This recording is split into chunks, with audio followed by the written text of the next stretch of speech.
اعوذ باللہ من الشیطان الرجیم بسم اللہ الرحمن الرحیم نحمدہ ونصلی ونسلم علی رسولہ النبی الکریم اما بعد فاعوذ باللہ من الشیطان الرجیم بسم اللہ الرحمن الرحیم اللہم صلی علی سیدنا و مولانا محمد وعلی آلہ وصحبہ وبارک وسلم۔ معزز سامعین و ناظرین، السلام علیکم ورحمۃ اللہ وبرکاتہ۔ ہمارا یہ سلسلہ ہے سلسلہ تفہیم اشعار، جس میں ہم مختلف بزرگان دین کا فارسی کلام آپ کے لیے لے کے آتے ہیں اور اس کا لفظی ترجمہ، بامحاورہ ترجمہ اور مختصر شرح پیش کرتے ہیں۔ اور آج جن اشعار کا انتخاب کیا ہے وہ اشعار بھی پند نامہ سے لیے گئے ہیں، جو حضرت سیدنا شیخ فرید الدین عطار رضی اللہ تعالیٰ عنہ آپ کی مایہ ناز تصنیف ہے، جس میں اہل دین اور اہل دنیا دونوں کے لیے پند و نصائح ہیں، بہت خوبصورت نصیحتیں ہیں۔ تو بلا تمہید چلتے ہیں آج کے اشعار کی طرف اور ان کی وضاحت اور شرح پیش کرتے ہیں۔ تو آپ توجہ کے ساتھ اسکرین کے اوپر آج کے اشعار کو دیکھیں۔ یہ ہے در بیان تواضع و صحبت درویشہ۔ در بیان تواضع کہتے ہیں عاجزی اختیار کرنے کو، اور صحبت درویشہ یعنی درویشوں کے ساتھ صحبت اختیار کرنا، ان کی مجالس میں بیٹھنا، ان کی سنگت و صحبت میں ان کی قربت اختیار کرنا، یہ ہے صحبت درویشہ کا معنی، اللہ والوں کی سنگت اور صحبت کو اختیار کرنا۔ پہلا شعر حضرت سیدنا شیخ فرید الدین عطار رضی اللہ تعالیٰ عنہ فرماتے ہیں: گر ترا عقلست با دانش کری باش درویش و بدرویشہ نشیں، باش درویش و بدرویشہ نشیں۔ فرماتے ہیں گر ترا عقلست، اگر تو عقل مند ہے، و با دانش کری، اور تو صاحب شعور ہے، اور تو صاحب شعور ہے، باش درویش، تو درویش ہو جا، درویش بن جا، اللہ والا بن جا، اللہ کا فقیر بن جا، اللہ کے رستے پہ چلنے والا مسافر بن جا، راہ سلوک کا مسافر بن جا، اللہ کا قرب پانے والا بن جا، اللہ کے قرب کا متلاشی بن جا۔ یہ معنی ہے باش درویش، تو درویش بن جا۔ و با درویشہ نشیں، اور درویشوں کے ساتھ، اللہ کے فقیروں کے ساتھ، اللہ والوں کے ساتھ ہم نشینی اختیار کر، ان کی مجالس اختیار کر۔ نشیں کا معنی ہوتا ہے تو بیٹھ، با درویشہ نشیں، درویشوں کے ساتھ تو بیٹھ، یعنی اللہ والوں کے ساتھ بیٹھ، جو اولیاء اللہ ہیں، جو اللہ کے دوست ہیں، اللہ کے محبوب بندے ہیں، اللہ کے مقرب بندے ہیں، جنہوں نے ریاضت اور مجاہدہ کر کے اللہ کا قرب پا لیا ہے، جنہوں نے اپنے نفس کو کچل کے اللہ کا قرب پا لیا ہے، جنہوں نے نفسانی خواہشات کو ترک کر کے اللہ کا قرب پا لیا ہے، وہ اللہ کے محبوب بندے ہیں جن پہ ہمہ وقت اللہ تعالیٰ کے انوار و تجلیات برستے ہیں، اللہ تعالیٰ کی رحمتیں برستی ہے۔ ان کی ہم نشینی اختیار کر، ان کی سنگت اختیار کر، ان کی صحبت اختیار کر۔ نہایت خوبصورت شعر۔ پہلے شعر میں ہی حضرت شیخ فرید الدین عطار رضی اللہ تعالیٰ عنہ نے لوگوں کو اللہ والوں کی محبت کا درس دیا ہے، ان کی ہم نشینی اختیار کرنے کا درس دیا ہے۔ چلتے ہیں آگے دوسرے شعر کی طرف۔ ہم نشینی جز با درویشہ مکن، تا توانی غیبت عیشا مکن۔ فرماتے ہیں ہم نشینی جز با درویشہ مکن، درویشوں کے سوا کسی کی ہم نشینی اختیار نہ کر۔ ہم نشیں ہوتا ہے کسی کے ساتھ مل کے بیٹھنا، تو ہم نشینی جز کا معنی سوائے، بدرویشہ مکن، درویشوں کے علاوہ، مکن نہ کر، یعنی درویشوں کے علاوہ کسی کی ہم نشینی اختیار نہ کر۔ فقط جب بھی تو ہم نشینی اختیار کرے، جب بھی تو کسی کی مجلس میں بیٹھے تو وہ اللہ والوں کی مجلس ہو، یعنی اللہ والوں کے ساتھ بیٹھ، اللہ کے فقیروں کے ساتھ بیٹھ، اللہ کے مقرب بندوں کے ساتھ بیٹھ، ان کی مجالس اختیار کر، ان کی سنگت اور صحبت کو اختیار کر۔ تا توانی غیبت عیشا مکن، جب تک ممکن ہو تو ان کی غیبت نہ کر، ان کے خلاف باتیں نہ کر، جو اللہ کے نیک بندے ہیں ان کے خلاف کبھی بات نہ کر، ان کی غیبت نہ کر، ان کی چغلی نہ کر، ان کے خلاف زبان نہ کھول، جو اللہ کے محبوب بندے ہیں، اللہ کے نیک بندے ہیں، کیونکہ ان کے خلاف بات کرنا گویا اللہ پاک سے اعلان جنگ کرنا ہے، اور ان کو ستانا گویا اللہ کو ستانا ہے۔ جو اللہ کے نیک بندوں کو، محبوب بندوں کو ستاتا ہے، تنگ کرتا ہے، ان کی غیبت کرتا ہے، ان کے خلاف کھڑا ہوتا ہے، گویا وہ حقیقت میں اللہ کے خلاف کھڑا ہوا اور اللہ تعالیٰ کو اس نے اذیت دی، جو اللہ کے دوستوں کو اذیت دیتا ہے۔ تا توانی غیبت ایشا مکن، جب تک ممکن ہو سکے تو ان کی غیبت نہ کر۔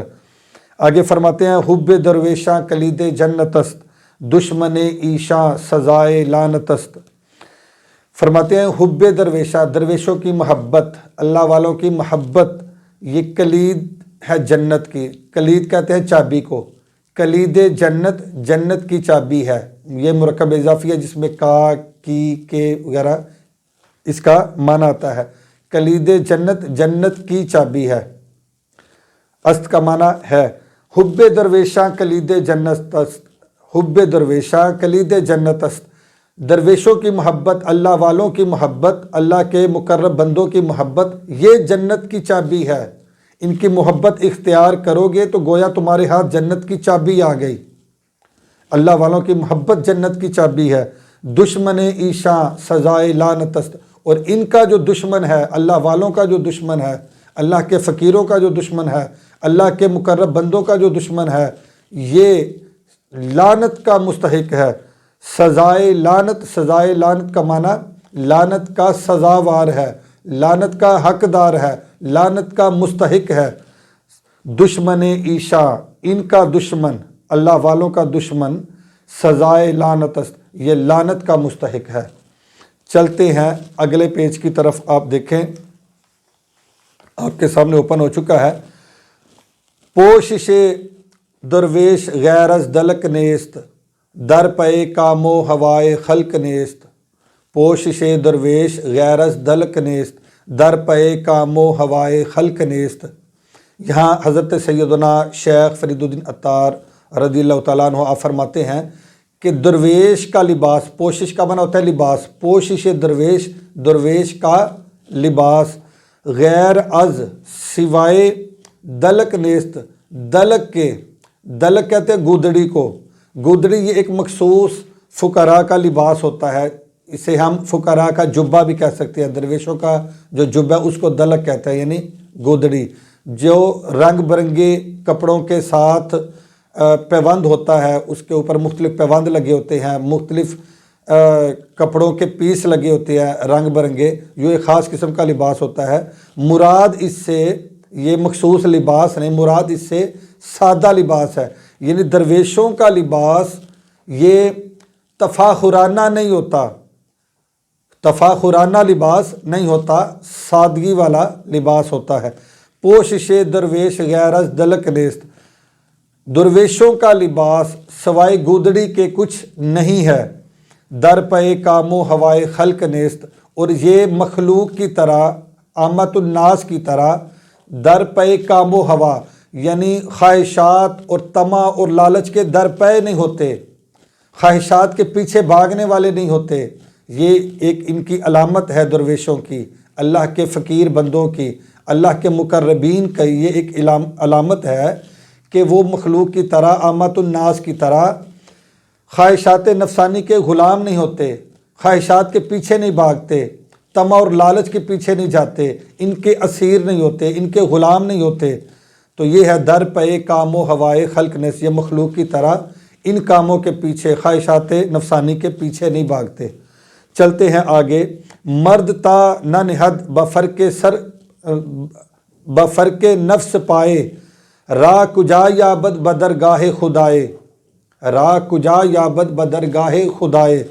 یہاں فرماتے ہیں مرد تا نہ نہد، آدمی جب تک نہ رکھے یا نہیں رکھتا، نہ نہد، یہ نہادن مصدر سے فعل مضارع منفی معروف کا صیغہ ہے، نہادن مصدر اور نہد مضارع، اور شروع میں نون نافیہ لگائی تو نہ نہد بن گیا۔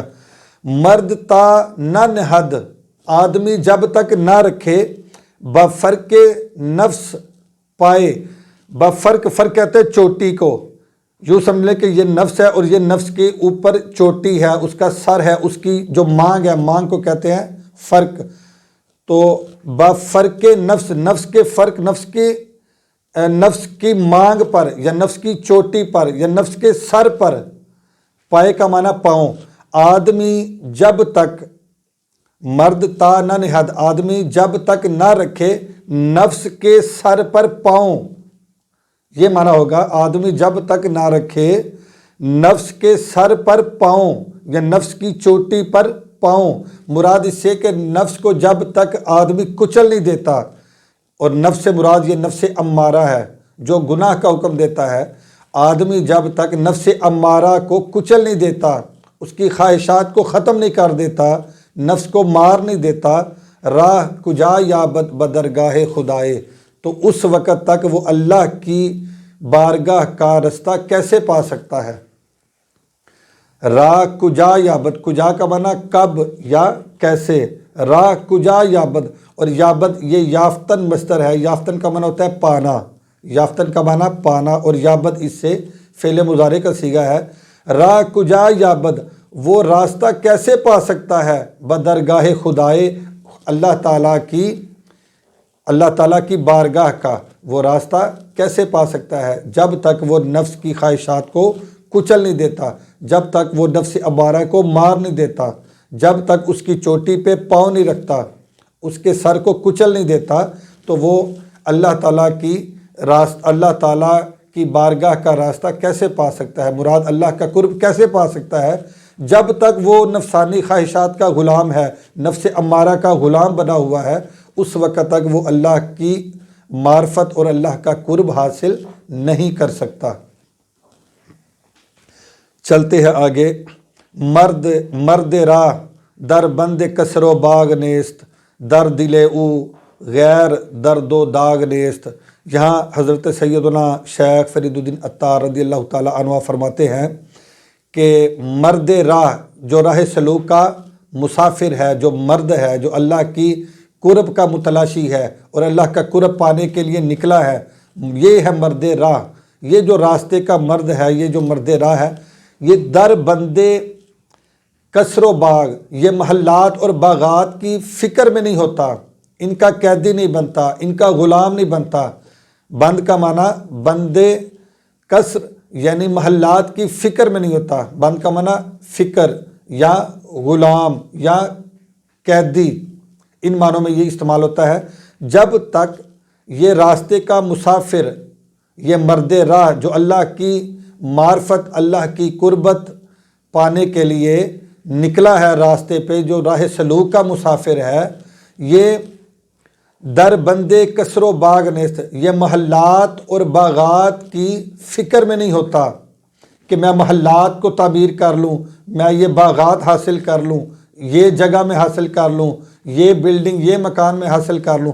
وہ ان فکروں سے آزاد ہوتا ہے، اس کے دل میں یہ لالچ، یہ طمع نہیں ہوتی۔ راہ کچھ آگے ہے، در دل او غیر درد و داغ نیست، اور اس کے دل میں درد و داغ کے سوا کچھ نہیں ہوتا۔ اور یہ درد و داغ یہ اللہ کی محبت کا ہے، اس کے دل میں اللہ کی محبت کے درد کے سوا کچھ نہیں ہوتا۔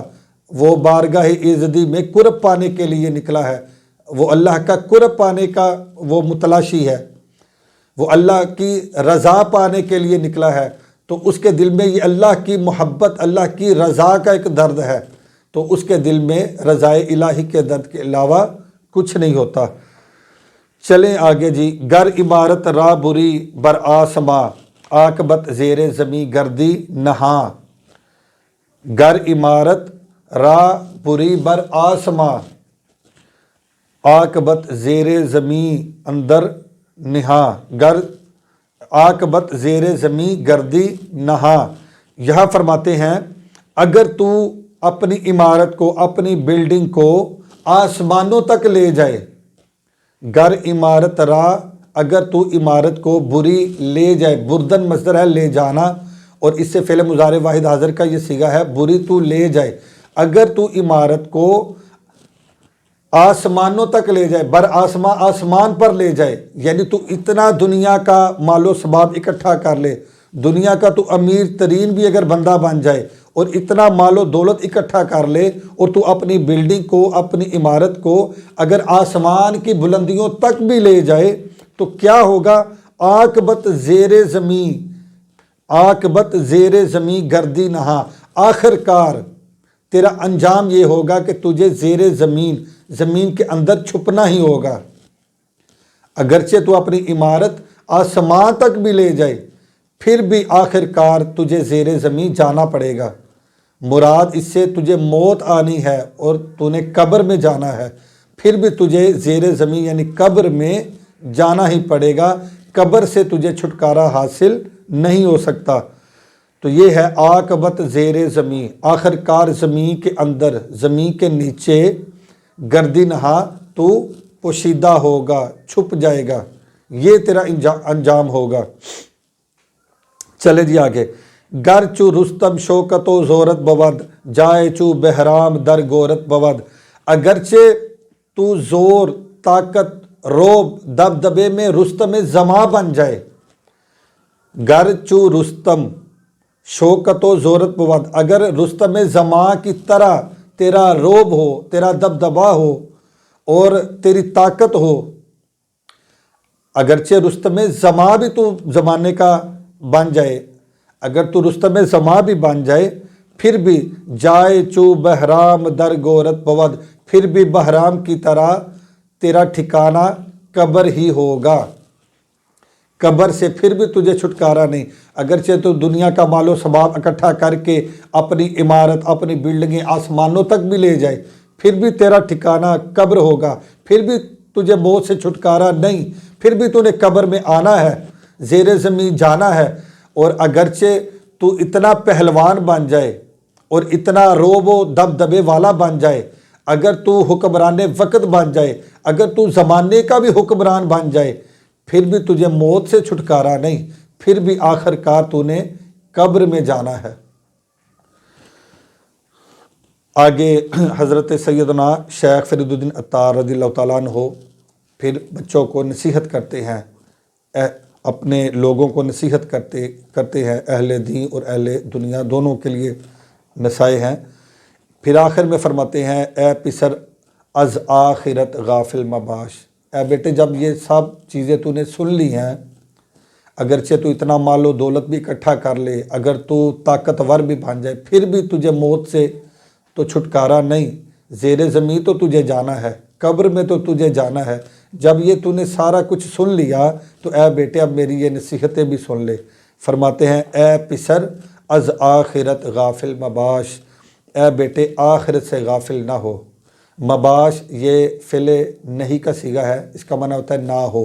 بدن مصدر سے آپ کو پہلے بھی بتایا ہے، باشد مضارع آتا ہے اور باش اس سے فعل امر کا صیغہ آتا ہے، باش تو ہو، اور شروع میں میم لگا دیں تو یہ فعل نہیں کا صیغہ بن جائے گا، تو اس کا معنی ہوگا مباش تو نہ ہو۔ اے بیٹے، پسر کا معنی ہوتا ہے بیٹا، تو اے بیٹے از آخرت سے غافل مباش تو غافل نہ ہو، آخرت کا ہمیشہ فکر کر۔ با متاع ای جہاں خوش دل مباش، اس دنیا کے ساز و سامان سے، اس دنیا کی رنگینیوں سے تو خوش دل نہ ہو، اس دنیا کی رنگینیوں سے دل نہ لگا، یہ مطلب ہے با متاع ای جہاں خوش دل مباش، اس دنیا کی رنگینیوں سے، اس دنیا کے ساز و سامان سے، اس دنیا کے مال و دولت سے، اس دنیا کی شان و شوکت سے تو دل نہ لگا، اس دنیا کی رنگینیوں سے تو خوش نہ ہو، آخر کا تو آخرت کو یاد کر، اس سے تو کبھی بھی غافل نہ ہو۔ چلے جی آگے لاسٹ شعر پڑھے، در بلیات جہاں صبار باش، در بلیات جہاں صبار باش، گاہ نعمت شاکر جبار باش۔ یہاں فرماتے ہیں در بلیات جہاں، یعنی دنیا کی مصیبتوں میں، دنیا کے مصائب و آلام میں صبار باش، بہت زیادہ صبر کرنے والا ہو۔ یعنی دنیا میں اگر کوئی رنج پہنچے، کوئی تکلیف پہنچے، کوئی مصیبت آ پڑے تو صبر کرنے والا بن، صبر کو اختیار کر۔ در بلیات جہاں صبار باش، دنیا کے مصائب و علام میں صبر کرنے والا تو بن، گاہ نعمت شاکر جبار باش، اور کبھی اللہ تعالیٰ کی اس جبار، اس طاقت والے، اس قوی کی نعمتوں کا شکر بھی ادا کرنے والا تو بن، گاہ نعمت شاکر جبار باش، کبھی اس پاک خدا کی، اس طاقت والے کی، اس قوی کی نعمتوں کا شکر بھی ادا کر، ہمیشہ گلے شکوے نہ کیا کر، کبھی مصیبت آ جائے تو صبر بھی کیا کر، جو اس نے تجھے بے شمار لا تعداد بے حد نعمتوں سے نوازا ہے، کبھی ان نعمتوں کا شکر بھی ادا کیا کر۔ جب تھوڑی مصیبت آئے تو رونا شروع کر دیتے ہو، شکوہ شکایات شروع کر دیتے ہو، اس پہ کبھی صبر بھی اختیار کیا کرو، اور جو اس نے بے شمار لا تعداد بے انتہا ان گنت نعمتوں سے تجھے نوازا ہے، اس کا کبھی شکر بھی ادا کیا کر۔ تو نہایت خوبصورت اشعار تھے، امید ہے کہ آپ محظوظ ہوئے ہوں گے۔ انشاءاللہ العزیز آج کے لیے اتنا ہی کافی، انشاءاللہ العزیز پھر کسی نئے ٹاپک کے ساتھ آپ کے سامنے حاضر ہوں گے۔ آج کے لیے اتنا ہی کافی ہے۔ اللہ حافظ، السلام علیکم ورحمۃ اللہ وبرکاتہ۔